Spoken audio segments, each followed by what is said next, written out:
आता बघतोय आपण मेथीची भाजी आणि त्याच्यासाठी मी कढई ठेवली। हॅलो, भूमीज तडकामध्ये तुमचं स्वागत आहे आणि चॅनलला सबस्क्राईब करायला विसरू नका। आपण मग बघतोय मेथीची भाजी आणि त्याच्यासाठी मी इथं तेल घेतले थोडंसं आणि आपल्याला लागणार आहे कांदा, लसूण जो ठेचून घ्यायचा आहे हे बघू शकताय। तुम्ही चिरून देखील बारीक चिरून देखील टाकू शकताय। मी ठेचून घेतलाय आणि मी थोडासा कांदा देखील त्याच्यात ॲड करते आणि हे परतून घ्यायचं आहे आपण। कांदा डाळ आणि मेथी अशी धुवून घेतली आहे व्यवस्थित, आता ती ॲड करतो आपण। गॅस बारीक करायचा आहे जेणेकरून कांदा लसूण जळणार नाही आणि हे परतून घ्यायचं आहे आपण।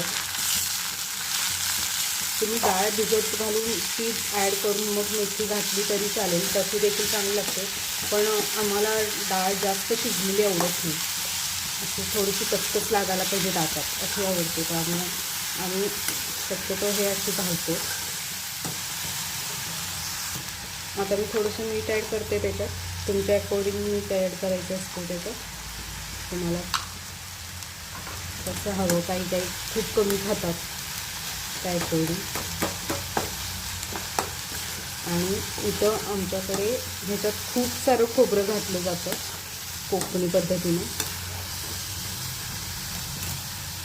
आता ही झाकून ठेवायची शिजेपर्यंत।